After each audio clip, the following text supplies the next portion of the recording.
नमस्कार, सत श्री अकाल, राम राम सा, खमा गणी वड़क्कम। आप सभी का ऑल टाइम्स मीडिया में फिर से स्वागत है। मैं आपकी होस्ट गायत्री देवी। हमारे साथ जुड़ी हुई है supreme court Muslim women lawyer Nazia Ilahi Khan. बहुत लंबे टाइम से कास्ट सेंसस की बात हो रही थी। नीतीश कुमार जी पिछले कई सालों से रगड़ रगड़ के, वैसे तो उन्होंने बिहार को एकदम ना क्या बोलते हैं, मेरे ख्याल से वो बना दिया है, न्यूयॉर्क और वॉशिंगटन बना दिया है। तो वो कास्ट सेंसस लाकर अब शायद उसको चांद पर ले जाना चाहते हैं बिहार पर। पिछले 25 साल 30 साल लालू प्रसाद यादव जी रूल के बाद में। उसके साथ में एक और नाम आता है राहुल गांधी। वो ओबीसी सेंसस के ऊपर पड़े हुए थे। पर मोदी जी ने गेम पलट दी जब बात की आबादी की। और जब बात होती है आबादी की तो सबसे बड़ा नुकसान जिसका इनका बड़ा कोर वोटर बैंक है वो है मुस्लिम आबादी। और नाजिया आज उसी एंगल पर रोशनी डालेंगी। Nazia, a very warm welcome on the show. Thank you. वंदे मातरम, भारत माता की जय, अस्सलाम वालेकुम। जाहिर सी बात है, मुस्लिम पसमानदा आबादी बहुत, मुझे ऐसा लगता है कि 2013 तक पिछड़े हुए जात में मानी जाती थी। मुस्लिम पसमानदा आबादी को कभी किसी ने टच ही नहीं किया। मुस्लिम पसमानदा आबादी में से महिलाएं जो आ रही थी उनको सशक्त करने की बात कभी किसी ने उठाई ही नहीं। ये तो मात्र भारत के प्रधानमंत्री जी हैं जिन्होंने हमेशा इस बात को सामने रखा। अब बात आती है कि ये कोई नई बात है नहीं। नेहरू से लेकर के मनमोहन सिंह तक, मोहन की सरकार तक जाति, रिलीजन, कास्ट और धर्म की राजनीति बहुत हुई और जिसका लाभ जो है 2013 और 2014 के इलेक्शन में भी हमने देखा। बहुत बहुत हद तक देखा, लेकिन 2014 में भारत की जनता ने एक ऐसे व्यक्ति को चुना जिसने धर्म को और बाकी सारी चीजों को परे रख करके भारत की उन्नति और भारत के विकास के बारे में बात की। अब बात आती है कि भारत में जाति और जात मतलब और कास्ट और रिलीजन पर बात करने वाले और सियासत करने वाले लालू प्रसाद है, नीतीश कुमार है, ममता बनर्जी है, अखिलेश यादव है, राहुल है, फिरंगी औरत सोनिया है, जैसे लोग इसका लाभ उठाते रहे। लेकिन मात्र एक नारा सबका साथ, सबका विकास, सबका विश्वास और सबका प्रयास, ये सबकी बातों को लेकर के चलने वाला मात्र एक श्री नरेंद्र दामोदर दास मोदी जी है। अब आपने राहुल बाबा की बात कही है, तो क्राइसिस ऑफ डेमोक्रेसी का 6 महीना पहले वो भी विदेशों में जाकर के गाना गाया करते थे और छाती कूटा करते थे और कहते थे कि हमें तो बोलने की आजादी ही नहीं है, हमें तो कुछ कहने की आजादी ही नहीं है। यहाँ तक उन्होंने एक बार तो ये भी कह दिया था विदेश में जाकर के कि पत्रकारों को बाथरूम में बंद कर दिया जाता है। ये राहुल बाबा ने कहा था कि पत्रकारों को बाथरूम में बंद कर दिया जाता है और हमारी बातों को रखने का मौका नहीं दिया जाता है। हजारों बार बोला ये वर्ड क्राइसिस ऑफ डेमोक्रेसी। मुझे लगता है कि कोई चर्सी भी नशे में अपनी एक बात को इतनी बार नहीं दोहराता होगा जितनी बार राहुल बाबा, पता नहीं कौन से नशे में दोहराते हैं एक ही बात को बार बार। कहते हैं हमने सुना है हमेशा, गायत्री जी, ये कहा जाता है कि बातें हमेशा सोच समझ कर कहनी चाहिए।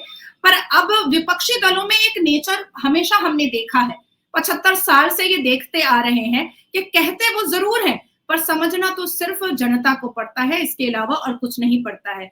बोला तो था राहुल बाबा ने ये भी लंदन की यूनिवर्सिटी में कि मैं अपनी स्पीच बाहर विदेश में रख सकता हूँ लेकिन मैं अपनी स्पीच को भारत में नहीं रख सकता हूँ। तो मैं याद दिलाती चलूं भारत के नागरिक को कि 23 दिसंबर 2019 में उन्होंने जवाहरलाल नेहरू स्टेडियम में, ऑडिटोरियम में स्टूडेंट्स के साथ इंटरेक्शन किया। 5 फरवरी 2019 में पुणे में स्टूडेंट्स के साथ इंटरेक्शन किया। 25 नवंबर 2015 में बैंगलोर में स्टूडेंट्स के साथ इंटरेक्शन किया। तो ये जो पुणे, दिल्ली और ये जो बैंगलोर है, ये किसी मौलाना आजाद या अब्दुल का कोई शहर या देश था क्या? ये भी तो भारत ही था। अब आपने बात छेड़ी है कि ओबीसी रिजर्वेशन को लेकर के बहुत बातें उठ रही हैं और ये पलीता जलाया था राहुल गांधी ने मॉनसून इलेक्शन में, जब उनको धारा 500 के डिफेमेशन सेंटेंस की सजा से रिलीफ मिला था सुप्रीम कोर्ट, सर्वोच्च न्यायपालिका से। उसके बाद उन्होंने मॉनसून सेशन में ये मुद्दा उठाया था, पलीता जलाया था। मैं कहना चाहती हूँ, मैं थोड़ा सा आगे जाना चाहती हूँ। 1990 में जब वीपी सिंह की सरकार थी और जब 27% रिजर्वेशन सोशली एडुकेशनली बैकवर्ड क्लासेस को दिया गया था, तो उसके बाद कौन से भगदड़ मचे थे? क्या भारत भूल गया है या भारत के नागरिक भूल गए हैं? ना जाने कितने कितने डेमोन्स्ट्रेशन और कितने रैली और कितने मिছিল और मीटिंग हुए थे।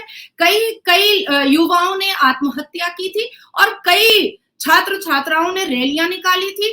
कईयों ने यहाँ तक कहा था कि अब कलम एक हाथ से पकड़ेंगे और दूसरे हाथ से हमें बंदूक उठाना पड़ेगा, क्योंकि हमसे हमारा अधिकार ही छीना जा रहा है। इसके बाद मैं याद दिलाती चलूं कि 20 दिसंबर 1978 में मोरारजी देसाई जब अपॉइंट किया था वीपी मंडल को इसी ओबीसी की आंकड़ाओं को निकालने के लिए, तब वीपी मंडल जो बिहार के ही थे, उन्होंने 640 डिस्ट्रिक्ट का विजिट किया था और वहां से उन्होंने आंकड़ाएं निकाली थी। 12 दिसंबर 1980 में जब उन्होंने अपने रिपोर्ट को सबमिट किया था, भारत के राष्ट्रपति जो उस वक्त थे उनके हाथ में जब सबमिट किया था, तो उन्होंने बताया था कि भारत में 3700 से ऊपर ज्यादा धर्म और जाति के लोग रहते हैं।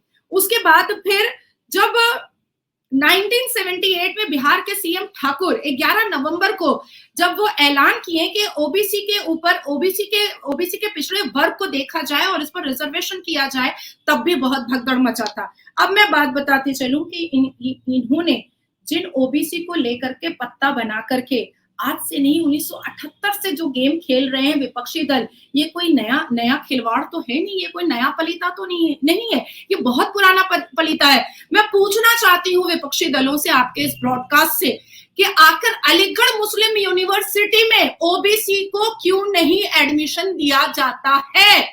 क्यों? क्या वजह है? आखिर पाकिस्तान में बैठे जो 1 करोड़ से ऊपर ओबीसी वर्ग के लोग हैं, उनको सीए के द्वारा दोबारा लाने की कोशिश क्यों नहीं की? क्योंकि नेहरू से लेकर के मनमोहन तक तो सरकार कांग्रेस की चल रही थी ना, अब अलायंस चाहे जितने भी ये हो, तब इनकी जुबान क्यों बंद थी? तब ये खामोश क्यों थे? तब इन्होंने ये मुद्दा क्यों नहीं उठाया? और सबसे अच्छी चीज तो ये है कि जब 2017 में सेंट्रल गवर्नमेंट, केंद्र की सरकार ने एक कमेटी, एक कमीशन का सेटअप किया और डीप डाउन जाकर के सारी सच्चाई को बाहर निकाला, तब पता चला कि 3800 धर्म और जाति वाले लोगों में सिर्फ 10 कास्ट के ऐसे लोग हैं जिनको प्रॉफिट मिल रहा है। 983 ऐसे पिछड़े जाति वर्ग के लोग हैं जिनको 0.1% भी प्रॉफिट नहीं मिला है। तो आखिर आप जो डेकेड जो आप सत्ता की राजनीति कर रहे थे, डिवाइड एंड रूल की पॉलिसी खेल रहे थे, हिंदू मुसलमान को लड़ा रहे थे, बाबरी मस्जिद के बारे में बार बार बोलते थे, हाँ बोलता तो है मंदिर वही बनेगा, तो कब बनेगा? बोलता तो है यूसीसी आएगा, तो कब आएगा? तो दिया जवाब कि 4 जनवरी 2024 को मंदिर वही बनेगा जहां पर राम मंदिर खड़ा था बरसों से। दिया जवाब भारत के प्रधानमंत्री ने स्पेशल सेशन बिठा करके कि 33% वुमेन रिजर्वेशन पास हुआ। दिया भारत के प्रधानमंत्री ने जवाब के वोटिंग ऑनलाइन कर दिया और कहा कि यूसीसी पर का सपोर्ट हम में से और आप में से कोई नहीं करेगा, वोटिंग करेगी मुसलमान महिलाएं और इस भारत की तमाम महिलाएं। तो आया 67.2% वोटिंग महिलाओं की तरफ से और सिर्फ मुसलमान महिलाओं की तरफ से। मंदिर वही बनेगा, मंदिर तो वही बना, बैठ जाना कटोरा लेकर के, रोटी चावल सब कुछ मिल जाएगा और पानी भी मिल जाएगा, साथ में लड्डू का प्रसाद भी मिल जाएगा, मंदिर तो वही बना। अब बात आती है कि भैया ओबीसी की राजनीति और पिछड़े वर्ग की राजनीति तो आप करते चले आ रहे हैं बहुत जमाने से। तो मैं पूछना चाहती हूँ कि ये उत्तर प्रदेश में आज अखिलेश जी बहुत उछल रहे हैं, तो उत्तर प्रदेश में मुस्लिम यूनिवर्सिटी का भंडार लगा हुआ है, उसमें ये ओबीसी वाले क्यों नहीं जा रहे हैं? तीसरी बात मैं पूछना चाहती हूँ राहुल बाबा से, क्योंकि मुझे समझ में नहीं आता है कि वो मुसलमान है, सिख है, ईसाई है, हिंदू तो नहीं है, ये मुझे समझ में आ चुका है। तो मैं पूछना चाहती हूँ कि कुरान में तो अदर बैकवर्ड कास्ट और शेड्यूल्ड कास्ट तो है ही नहीं, तो मुसलमान तो इसमें आता नहीं है। अब बात आती है कि आखिर क्या वजह है जो नेहरू से लेकर के मनमोहन तक आपने पसमानदा मुसलमान के लिए नहीं सोचा, नेहरू से लेकर के आपने मनमोहन मोहनवरत की सरकार तक आपने कभी भी मुसलमान महिलाओं के बारे में नहीं सोचा, नेहरू से लेकर के मनमोहन सिंह मोहनवरत की सरकार तक आपने शाहबानो और सायरा बानो के खून के आंसू नहीं देखे, नेहरू से लेकर के मनमोहन सिंह की सरकार तक आपने आपकी सरकार के ड्यूरेशन में अजमल कसब आया करता था, याकूब मेमन जैसे लोगों के लिए नमाज पर मुसलमान चिल्ला कर कहते थे कि वो किस तरह के लोगों को सपोर्ट करते हैं, तो आपने कोई सख्त कदम क्यों नहीं उठाया? जब हमारे भारत की सेना पर अटैक होता था तो मनमोहन सिंह जी मौन व्रत की सरकार जाकर के ओबामा के पास रोते थे और लव लेटर लिखते थे। भैया अब लव लेटर से बात नहीं चलती है, अब तो पाकिस्तान ट्वीट करता है सर्जिकल स्ट्राइक पर, भारत आके हमको मार के चला गया। ये है हमारे भारत के प्रधानमंत्री श्री नरेंद्र दामोदर दास मोदी जी की सरकार। देखिए ये जो चूरन है ना कि पिछड़ी जाति के वर्ग का हम बहुत सपोर्ट करेंगे, जिसकी संख्या ज्यादा होगी उसी संख्या को हम लेकर चलेंगे, तो मैं बताना चाहती हूँ इन तमाम विपक्षी 28 माथा के रावणों को कि इस भारत में 82.2% जो अभी का आंकड़ा है वो सनातनी और हिंदुओं का आंकड़ा है।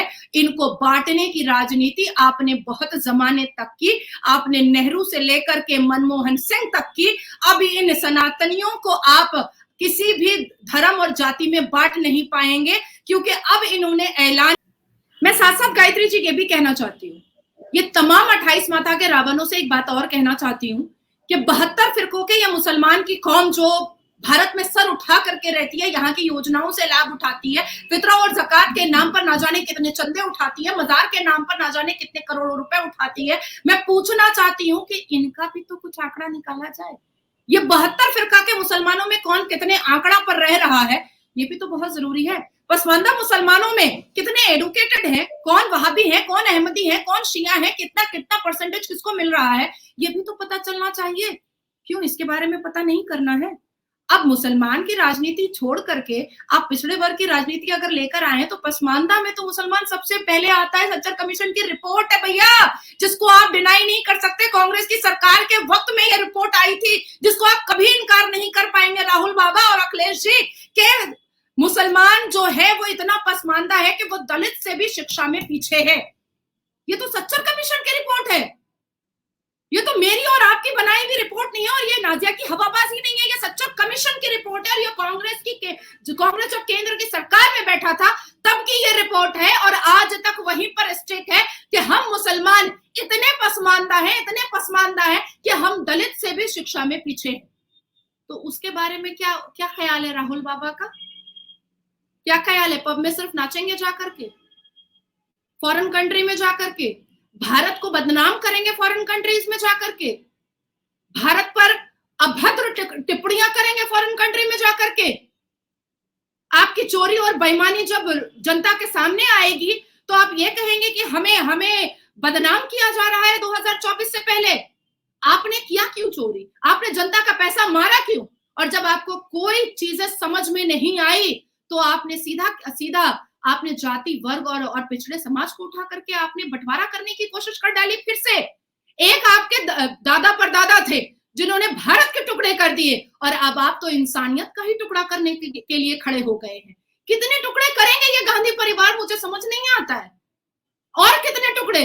लेकिन इस बार गायत्री जी, इस बार भारत के तमाम भारतीय नागरिक के कंधे पर एक कर्तव्य है कि किसी के भी बहकावे में नहीं आना है, और एक ऐसे व्यक्ति के साथ खड़े रहना है जिसने भारत को इस पूरी दुनिया में सर्वप्रथम ला करके खड़ा कर दिया है, जिसने भारत की जीडीपी 7.2% करती है, जिसने भारत की इकोनॉमी को 5वें नंबर पर लाकर खड़ा किया है, जिसने भारत में 9 और 10 सितंबर में ये ऐलानिया साबित किया कि आज भारत सबसे आगे है इस दुनिया में, जिसने भारत के झंडे को चांद पर लहराया है, जिसने भारत की महिलाओं को 33% वुमेन रिजर्वेशन बिल देकर के सशक्त किया है, वंदन दिया है, अभिनंदन दिया है। तो ऐसे व्यक्ति के साथ इस भारत के नागरिक को खड़ा होना पड़ेगा। जी नाजिया, क्योंकि जब बात होती है तो हमारे यहाँ पे कास्ट सेंसस की बात होने लग जाती है। आपको लगता है ऐसा सेंसस जो है वो मुस्लिम में कितने टाइप की कम्युनिटीज हैं, कितना कास्ट है जिसका सेंसस होना चाहिए? क्योंकि मैं जब भी सुनती हूँ तो पासमानदास के लिए दिल में एक वो निकल कर आता है कि यार वो तो जैसा भी आपने भी बोला दलित से भी दबे कुचले हुए हैं, और ये अशरफ मलाई मार रहे हैं। जितने भी रिसोर्सेस आते हैं उस पर अशरफ अपनी धाक जमा कर बैठे रहते हैं। जी आप सबसे पहले तो मैं ये बताऊं कि भारत में 72 फिरका के मुसलमान रहते हैं, 72 फिरका, और उन 72 फिरकों के मुसलमान के आंकड़े कभी नहीं निकाले और किसी ने भी नहीं निकाले। आज इस फिरका की वजह से पाकिस्तान की तरफ अगर थोड़ा सा झांक करके देखिएगा तो वहां शियाओं की मस्जिदों में बम लगा करके उन मस्जिदों को तोड़ दिया जाता है, अहमदियों की मस्जिदों में बम लगा करके उन मस्जिदों को तोड़ा जाता है। अगर आप बात निकालिएगा तो मैं ये कहना चाहूंगी कि मात्र एक भारत ऐसी भूमि है जहां पर सर उठा करके भारत के मुसलमान यहाँ की योजनाओं से अपने आप का लाभ उठाते हैं। यहाँ की योजनाओं से 72 फिरका के मुसलमान बड़े मजे में मजार परस्ती करते हैं, बड़े मजे में फिरका परस्ती करते हैं, और कुछ ऐसे सियासतदान हैं जिन्होंने इन 72 फिरकों को कभी कोई लाभ तो नहीं दिया, भीख पर ही इनको चलाया, लेकिन इनका फायदा वोट के मार्फत हमेशा उठाया।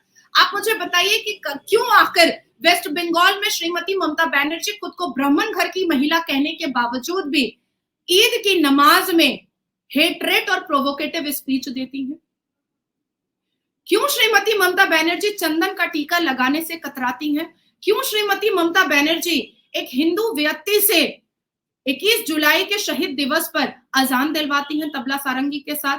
क्यों लालू प्रसाद ने अभी मुहर्रम में ताजिया उठवाया था अपने घर से? तो जब आप मुसलमानों को यूज करके उसके वोट को मिसयूज करना, नेहरू से लेकर के मनमोहन सिंह तक आप इसको कर सकते हैं, तो हमारे भी आंकड़े निकालिए ना, हमें भी तो पता चलना चाहिए ना।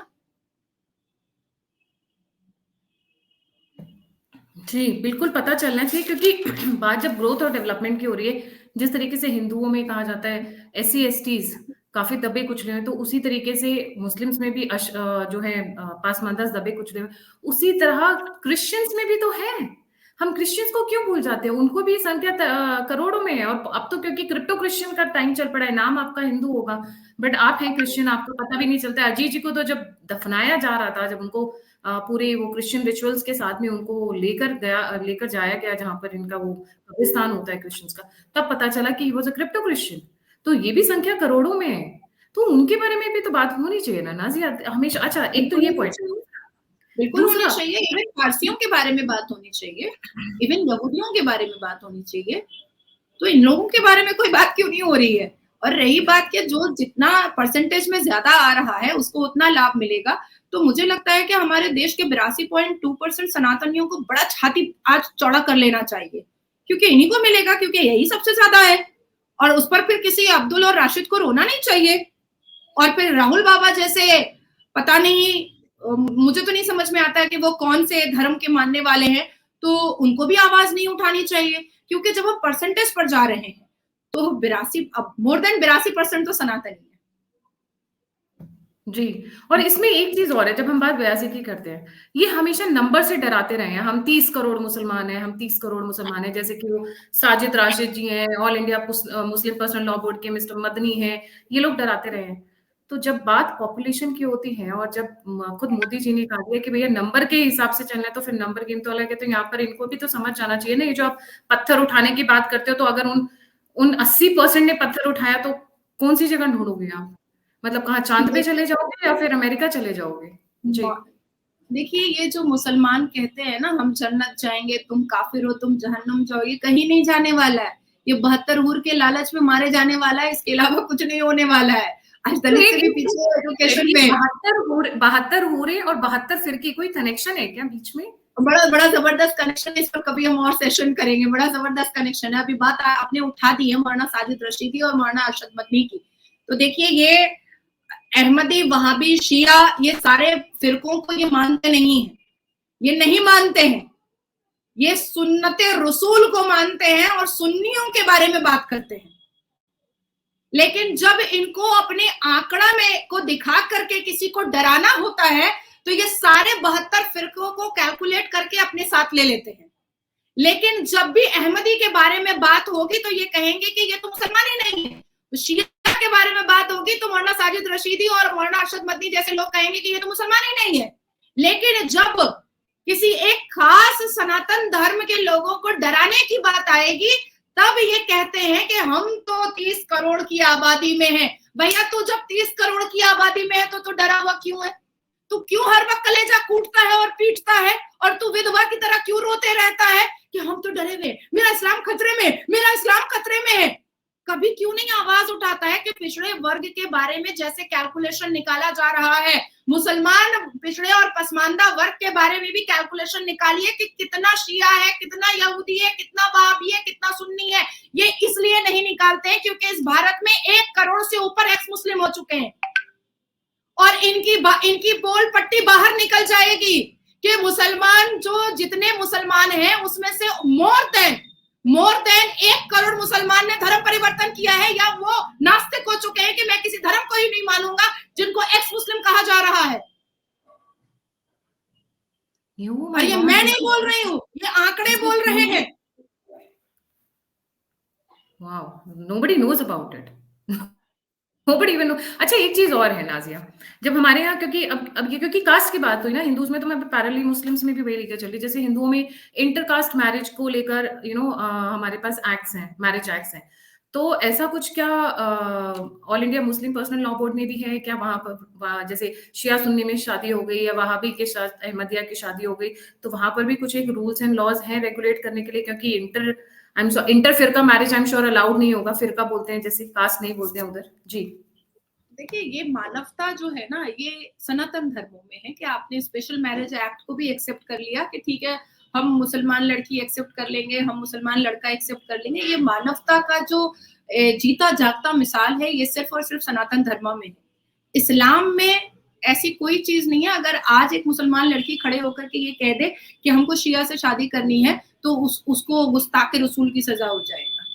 अगर वो कह दे कि अहमदिया से शादी करनी है, तो गुस्ताखे रसूल की सजा हो जाएगा। अगर वो कह देगी कि वहाबी से शादी करनी है, तो गुस्ताखे रसूल की सजा हो जाएगा। अगर वो कह देगी यहूदी से करनी है, तो गुस्ताखे रसूल की सजा हो जाएगी। अगर वो कहेगी कि पारसी से करनी है, तो वो उसको कहा जाएगा गुस्ताखे रसूल की सजा हो जाएगी, धड़ से जुदा हो जाएगा। तो ये 72 फिरका के पॉपुलेशन का कैलकुलेशन ये सिर्फ और सिर्फ डराने की बात है। अगर इसके आंकड़े निकाले जाएंगे तो सुन्नी मुसलमान 7% से ज्यादा बिल्कुल नहीं निकलेगा। इसकी गारंटी, पूरी जिम्मेदारी मैं लेती हूँ। और तब पूरी दुनिया के नजर में ये बात आ जाएगा कि वाकई में मुसलमान कमजोर है और अपनी आवाज और अपने आतंकवादी क्रिमिनल एक्टिविटीज की वजह से इसने ये अपने सिक्के को जमाए जा रही है। और एक ऐसी सियासत और एक ऐसी पॉलिटिकल पार्टी थी जिन्होंने इनको बढ़ावा दिया है क्रिमिनल एक्टिविटी करने पर। This is interesting. और बल्कि ऑल इंडिया, इसको कहा जाता है all India Muslim personal law board, और आपस में ही शादी में इतना प्रॉब्लम है। हमारे यहाँ तो ऐसा कुछ है भी, I think intercaste marriage act होगा अगर होगा, और वो भी अब, बिकॉज इवन गांव में जाओ, मैं अयोध्या की बात करती हूँ, वो गांव जहां पर अब टॉयलेट्स बनने लगे हैं पिछले 10 सालों से। सो आप सोच सकते हैं, चूल्हे पे रोटी बननी, दाल बटुले में बननी, उस तरीके की। मैं गांव, जो मेरे मम्मी पापा नाना नानी सब वहीं से हैं, वहां पर भी इंटरकास्ट मैरिज होती है, नोबडी ऑब्जेक्ट्स, चाहे वो एससी के साथ हो, एससी के साथ हो, ओबीसी के साथ हो, ठाकुर का ब्राह्मण के साथ हो, या कहीं पे, अब वहां पर भी ऑब्जेक्शन नहीं होती है। पर अभी भी इतनी दकियानूसी है all India Muslim personal law board, जो कि कुछ चंद लोगों से बनी है, उसमें सुनने का बात की है। इंटरकास्ट मैरिज के बारे में आपने बात कह दी है। बिना दुपट्टे के अगर आप उनके सामने जाइएगा, तो वो मौलाना साजिद रशीदी हो या मौलाना अरशद मदनी हो, वो आपके चेहरे को बाद में देखेंगे, आपकी क्रेडिबिलिटी को बाद में देखेंगे, आपकी डिग्री को बाद में देखेंगे, आपके जनरल नॉलेज को बाद में देखेंगे, आपकी छाती पहले देखेंगे और सबसे पहले टोकेंगे आप तो दुपट्टा भी ओढ़ के नहीं आएंगे। तो this is Muslim, the bitter truth of Muslims. Oh my God. And actually मैं एक पॉइंट और यहाँ पे कहना चाहूंगी नाजिया। आपने कहा this is bitter truth of Muslims, थोड़ा शायद वहां पे ये डाइवर्जन है। मैं काफी कंट्रीज में रही हूँ अफ्रीका की, and I have met people, Muslim people from different places, and trust me, मैं लाहौरी मुस्लिम से मिली हूँ मिनी स्कर्ट्स एंड शॉर्ट्स में, महिलाओं की बात कर रही हूँ। पर जब यहीं पे अफ्रीका में जब अपनी वाली मुस्लिम्स आती है, जो यहाँ से निकल कर गए, जिनका ओरिजिन यहाँ से, चाहे वो कन्वर्टेड रहे हो चाहे जो भी रहे हो, वो पूरा अपने आप को काला ऐसे ढाक लेती है कि अंदर हूर है, और कहीं गलती से किसी ने देख लिया तो पता नहीं क्या कयामत आ जाएगी। और ट्रस्ट मी, यहाँ African society is very open. आप शॉर्ट्स पहनकर घूमिए, आप मिनी स्कर्ट पहन के घूमिए, आप कट स्लीव्स टी शर्ट, कुछ भी टी शर्ट पहन के घूमिए, they will not even look second time. This is a fact I'm telling about Africa.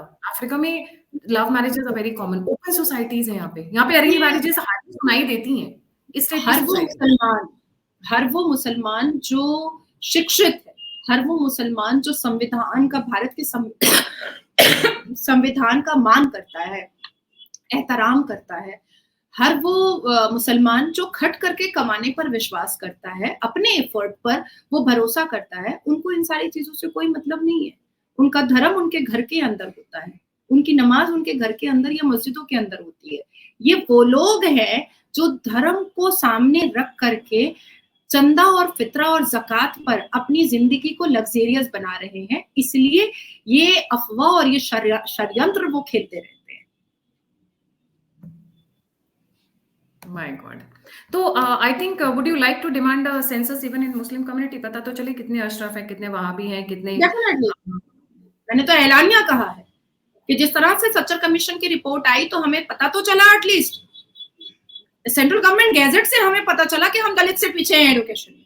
तो उसी तरीके से ऐसा ही कोई आंकड़ा हमारे पास भी आ रहा है। डर किस बात का है? एक्स मुस्लिम्स के नंबर बाहर आने का डर है, या फिर वो जो कितने पसमंदाज है इसका डर है, कितने अशरफ है और सुन्नी पसमंदा कितने हैं इसका डर है, कितने एक्स मुस्लिम हो चुके हैं उसका डर है, कितनों ने धर्म परिवर्तन किया उसका डर है, और उसके बाद फिर कितनी छोटी सी तादाद है उसका डर है।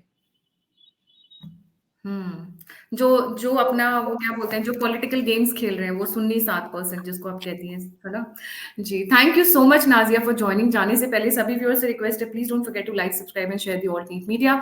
अगर आप कंट्रीब्यूट करना चाहते हैं, मुझे फीडबैक देना चाहते हैं, मुझसे जुड़ना चाहते हैं, तो सभी लिंक्स डिस्क्रिप्शन बॉक्स में। इसी के साथ जय हिंद, जय श्री राम, हर हर महादेव, धन्यवाद।